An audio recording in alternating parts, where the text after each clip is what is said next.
Hey everybody, welcome to another vlog. We're going out on a field trip again.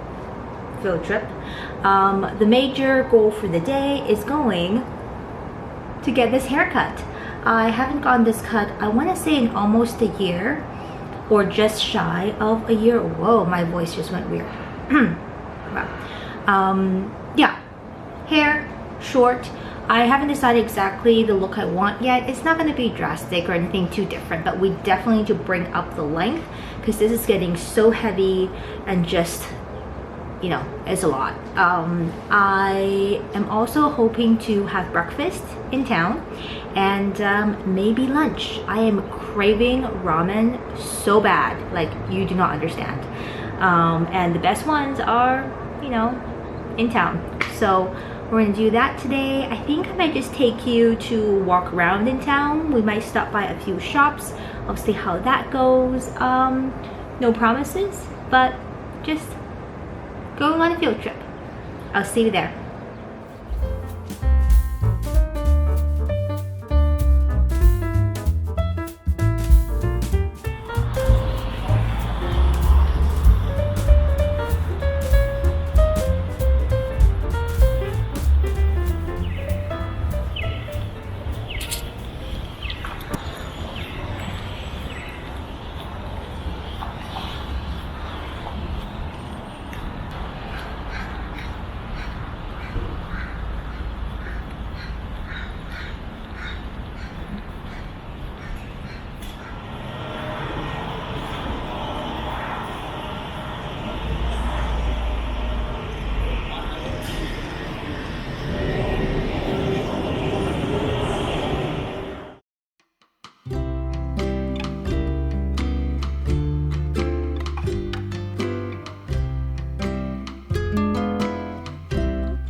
Ahora, estoy dentro de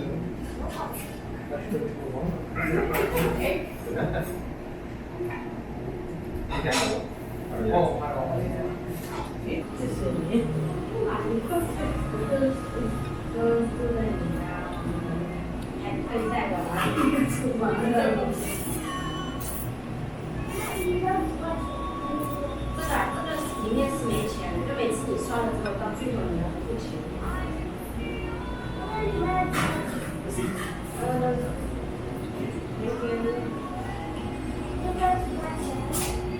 这里面是没钱的，然后每次你付完之后呢，你每个月月底的时候你要付给他钱，就你花了多少，叫信用，知道不？哎，我看到你这个有东西。我说他这里有一个东西。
Hello, welcome back. Sweaty as usual. I feel like every time we get out to do a field trip, I'm like all excited and we're heading out and we're going to town, and then I come back and I'm just like I can't tell if I'm just getting too old for these all-day trips or it's just the heat. It might just be the heat. It's 30 something again today. It's a little better by the waterfront. Earlier in the clips where you saw we're like by Cole Harbor and stuff, it's like 26 and pretty breezy, but everywhere else as soon as you leave the water it's like ugh, not awesome. I want to show you a couple of things I picked up from the little Japanese convenience store. It's kind of a unique thing we have downtown, and not too many stores like that around, so I picked up a few things. I went in there mostly to look for Asian sunscreen, which I did manage to procure. I actually thought they didn't stock any or were out of stock, but they kind of put it in a weird place. Good thing I looked up and down, so I did find some of that. I wasn't super thrilled with the North American branded sunscreens that I had bought this year, and I'm just not really enthused about wearing sunscreen, to be perfectly honest. Oftentimes they irritate my skin, and just you know, you're less inclined to put something on your face when you know that your skin's gonna be fussy about it, right? So I figured I'd try something completely new. So I picked up some of that. There are some food items. The hair, hello, what do we think? It's nothing revolutionary. It doesn't look great right now, by the way, because I've been like sweating through the hair this afternoon. I find whenever I go to my Japanese hair salon, it looks best after about 2 weeks-ish once it starts growing in. Like, this is very, very fresh. It's not exactly the picture that I brought in. We did do a little chat about what would be easier maintenance and grow out, and she kind of talked me out of the heavier fringe, and instead we did symmetrical shorter layers versus a heavy fringe so that I can style it, you know, left or right or down the middle. I think when she did it, she put it down the middle. There are some layers like this and some longer pieces here. Ideally these will flip out, these will flip in. It's not also as drastic of two disjointed layers or different sections as the picture is. I've had that style as well, but I think she made it a bit of a smoother transition and it will be nicer for grow out. So I don't mind that it's not exactly like the picture, but I think she took some liberties to make it more suited for both my face shape and just for overall easy maintenance, and I'm okay with that. So sweaty hair aside, let's show you some goodies I picked up at the Japanese convenience store, which is called Konbini Japanese Center. That's the best I've got. Some of these things I've had before, so I don't want to start there. I picked up another one of the powdered Japanese matcha. This is in a 40-gram container. I've used this for making matcha latte. Tastes fairly good. This was on sale again. I don't remember the prices for all of these guys. I think this was about $5 or so. I will try to give you some price reference just so you have a feeling of how these things are compared to maybe where you could get them or even get them online. Now do note that of course with this more of a specialty store and being downtown where rent is very expensive, I feel like stuff from the store does tend to be more expensive, so that's this. I did pick up something new to try. This is a flour mix for karage. So fried chicken, Japanese fried chicken. I got suckered into the fact it says some kind of award-winning karage mix. So we try it.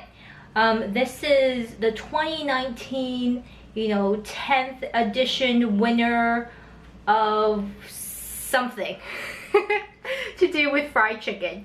And they had two different types. I think this one is non-spicy. The other one might have a little bit of spice to it, as far as I could tell from the ingredients in the back. So I picked up this one. Hopefully we'll get to make some fried chicken. Then this was on sale. Oh, by the way, I think this was like $3.99 or so. We probably won't use the whole pack for, one go. So I'll probably get 2 out of that. This is takoyaki sauce. Now they had a lot of sauces, and I'm not well versed enough in Japanese food to differentiate between all of them. There's like yakisoba sauce, there's like okonomiyaki sauce, and then there's takoyaki sauce. I don't know, there's a lot of sauces, but based on the pictures on the back, it seemed to say that other than using it for takoyaki, so takoyaki is the octopus balls that you might be familiar with from Japanese restaurants. This is the sauce that goes over, and then they put little seaweed on top. Usually they put takoyaki sauce and or Japanese mayo together. They do say from the pictures that you can use this for other stuff as well. And really it's just a bit of a salty, sweet and sour sauce. Like, I'm looking at the ingredients. It has vinegar, it has rice wine, it has some umami flavors like bonito flakes, kelp powder, stuff like that. It has some vegetable and fruit ingredients, so it's kind of a unique taste, and I'm thinking I could use it for other things as well. This was on sale, I think, for about $4, $3.99, something like that. Now this is not something unique to that store. You can get it at a lot of Asian supermarkets, but I was having cravings for dried shredded squid, so here we are. This is a product of Taiwan, it says on the back. And this is the type that is non-spicy. They're very good. It's kind of the equivalent of having jerky, except it's squid. So very delicious as a snack, or like if you do kind of beer and snacks, that's a good beer snack. Okay, let's talk about the last two things, which are sunscreen. And I got 2. I figured if I went all the way down there, in this heat and through the trek to go and check out Japanese sunscreen, I'm just gonna get 2 and just be loaded, you know what I mean? Initially we're looking for this one. They did not have the smaller bottle, they only had the large size, so got the large size. And then I got something else to try out as well. So this is from the brand Mentorum The Sun. This is UV protection, SPF 50+, PA quadruple plus, and this is called Sun Essence. So with most Asian, in particular Japanese sunscreens, they do both the SPF and the PA rating. I think one is for UVA, one is for UVB. I'm gonna open this up with you. I think this was about $15 for 80 grams. I tried using my cell phone for a little Google Translate, and it's telling me more or less that this is great as a makeup base. It is colorless, which again, probably why it's good as a makeup base. This also claims to be waterproof or water resistant. I don't know exactly the translation there, because waterproof and water resistant might be some subtle differences, but at minimum water resistant, and easy to wash off with soap and some other moisturizing factors. That's something else it says. It has 7 different moisturizing additives. So this is the UV Sun Essence. So if I like it enough, maybe I will actually wear sunscreen more often. I'm not gonna try this on now or anything like that. It's too sweaty. This is the one I initially went to go look for. This is Biore UV, I think, Aqua Rich Gel. And this is the large version. It says 1.7, the size of the usual one. And this one is 155 milliliters, whereas normally it would be 90, I think 90 mils, which is still quite a bit actually. And from the Google Translate, this also seems to say it's either waterproof or water resistant. It's the newer version with micro defense, which means, according to their advertising, it gets into the little crevices, the micro crevices, and unevenness in your skin or skin texture, and even protects within those valleys and crevices. So that's the latest update to the Biore UV Aqua Rich. It is SPF 50 plus as well, and then also a PA quadruple plus. So that's what this looks like here. You will usually see the smaller bottles. Again, this is the large size. And I'm excited to see how this one is as well. It's called Watery Gel. And both of these, I believe, can be used, of course, for face and or the body. This one, I did mention, was $22 at the convenience store. But again, it's a large size. I can use anything for my body and it's not a big deal. I'm mostly looking for things to use on my face that I can use daily and doesn't freak out my skin. I think this one is also advertised to be both moisturizing, but also easy to remove, but also like water resistant or something. So there we are. Personally, I believe both of these are either fully chemical sunscreens or a mix of physical and chemical, but if they don't break me out and keep my skin okay, that's all I'm asking for. So I hope you enjoyed today's little field trip out together. We did a bit more walking around than usual. I think I found a way to film kind of a walk around that's a bit more comfortable. In the restaurants, it still gets a little iffy, it's a little weird, but I had a good time. I'm now ready to stay home for another solid week, and we will see you on the next field trip into town. Bye everybody.